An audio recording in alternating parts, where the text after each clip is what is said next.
আসসালামু আলাইকুম আমার প্রিয় ভাই ও বোনেরা, দিদি দাদা ভাই সবাই কেমন আছো?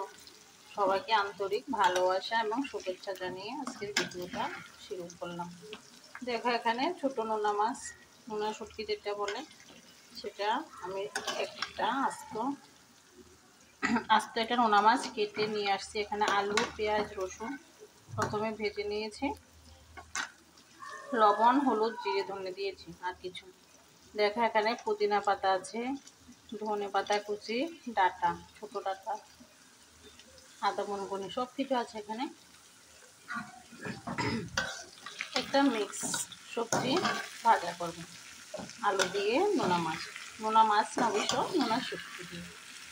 সেই রেসিপিতে তোমাদের সাথে শেয়ার করব। এই বছর আর খাওয়া হয়নি, এই প্রথম, তাই তোমাদের সাথে ভাগ করে নিলাম।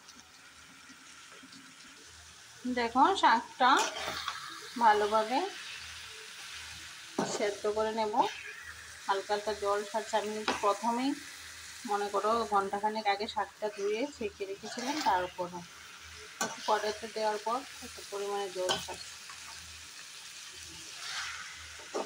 তোমাদের সাথে আজকে আমি দুটো নতুন আলুর রেসিপি শেয়ার করব। এটা হচ্ছে প্রথমে একটা ভাজা, তারপরে আরেকটা আছে। দেখতে হলে সঙ্গে থেকে পাশে থেকে ফুল সাপোর্ট করো, আমিও তোমাদের পাশে আছি। সবাই সবাইকে প্লিজ সাপোর্ট করবে, সবাই সবাইকে সময় দেবে, কারণ ইউটিউব এমন একটা প্ল্যাটফর্ম, কারো সাহায্য ছাড়া কেউ এগিয়ে যেতে পারে না। তাই বড় হোক ছোট হোক সবাই সবাইকে সাপোর্ট করবে।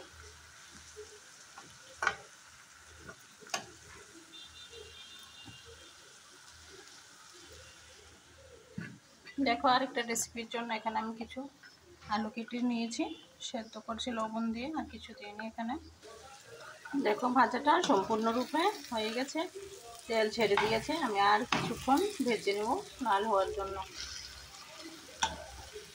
এভাবে নতুন শাক দিয়ে, নতুন আলু দিয়ে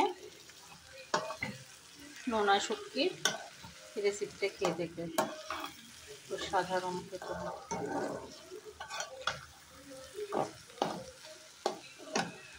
আবার একটু ঢেকে দেব, আর এদিকে দেখবো আলুটা সেদ্ধ হয়েছে না, আর একটু হবে।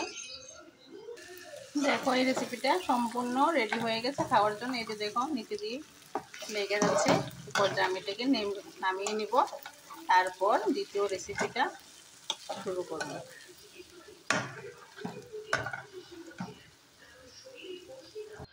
দ্বিতীয় রেসিপিটার জন্য এখানে সরষের তেল লাগবে, সাদা তেল দিয়ে হবে না। তেলটা গরম হয়ে গেছে কিনা দেখবো। প্রথমে একটু 5 ফোড়ন দিয়ে দিব, গরম হয়ে গেছে। আর একটু দেখব এখানে আমি কী দিই। প্রথমে দিব 4টা খালি করা কাঁচা লঙ্কা, তারপরে দিয়ে দেব 4 কোয়া রসুন, অল্প একটু পরিমাণে আদা কাটি। এগুলো আমি একটু ভালোভাবে নেড়ে চেড়ে মিক্স করে নেব। তারপর এখানে দিয়ে দেব পেঁয়াজ কুচি। এখানে আমি 6-7টার মতো পেঁয়াজ কুচিয়ে নিয়েছি।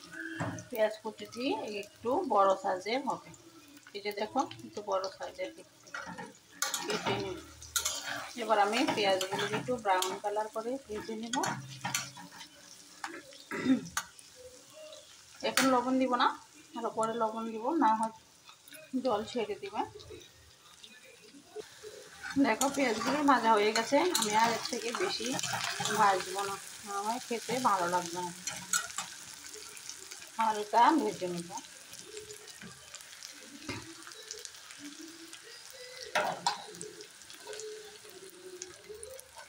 তারপর এখানে দিয়ে দেবো কিছু চিংড়ি শুটকি, অল্প পরিমাণে 10-12টা। তারপরে 2টা লটকা শুটকি, ভালো করে পেঁয়াজের সাথে ভেজে নেব।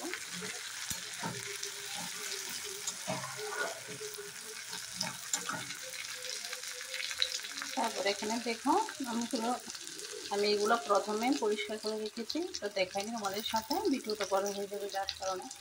দেখো এখানে দিয়ে দিব 2 পিস চন্দন শুটকি। এটাকে আমি একটু ভেজে নিব।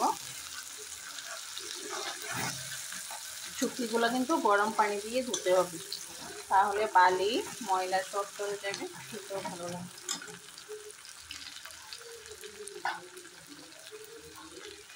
তারপর এখানে দিয়ে দেব পুঁটি শুটকি 4টা।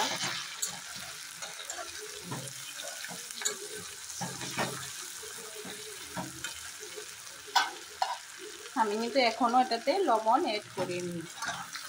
এবার সব সবজিগুলো পেঁয়াজের সাথে একটু ভাজা হবে। এখানে আমি শুকনো কোনো মশলা অ্যাড করবো না, জিরে ধনে শুধু লবণটাই ইউজ করব। এখন আমি আলুটিকে একটু ম্যাশ করে নিব হাত দিয়ে। আমি আলুগুলোকে একটু এভাবে হালকা করে ভেঙে নেব। দেখো আমার আলুটা ম্যাশ করা হয়ে গেছে। এখন অল্প অল্প করে দিয়ে দিব। দেখো এটাও ভাজা হয়ে গেছে, আর বেশি ভাজা হলে তেতো লাগবে খেতে। এই পর্যায়ে আমি এবার আলুটা দিয়ে দিব।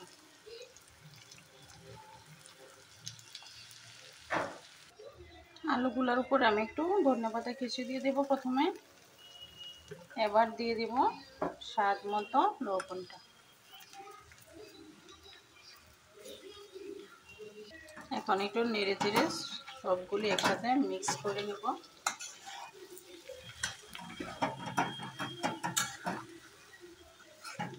এখানে কোনো জল দেওয়ার প্রয়োজন নেই, একটু সরষের তেলটা বাড়িয়ে দেবে তাতেই চলে।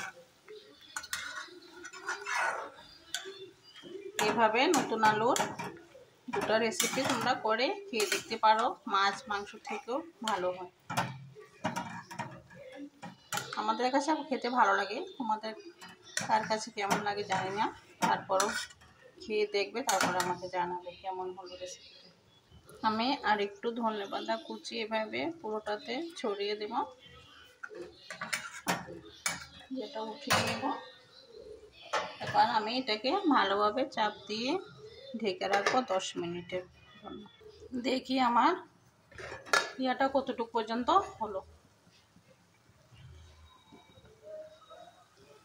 দেখো কতটা সুন্দর হয়েছে, আর পানিও নেই। এটা দেখো একবারে। এটা ঢালাই করাতে করবে, আর না হয় পুড়ে যাওয়ার সম্ভাবনা বেশি থাকে। আবার একটু উল্টে পাল্টিয়ে দেবো, তারপর আবার ঢেকে দেবো।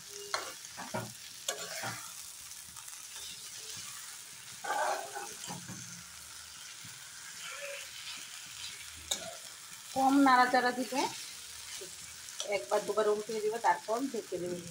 খুব আঁচটা কমিয়ে দিবে, তাহলেই হবে। মনে রাখবেন যেটা ঢালাই কড়াইতে বা লোহার কড়াইতে করবে, বা ননস্টিকে করলে তো আরো ভালো হয়।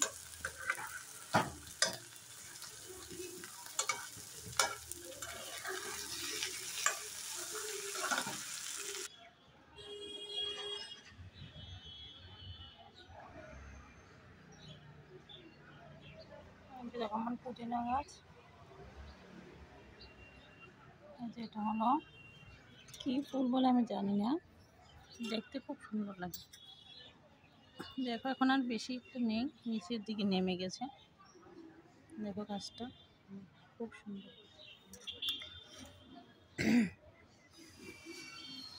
যারা জানো নামটা লিখে আমাকে জানিয়ে।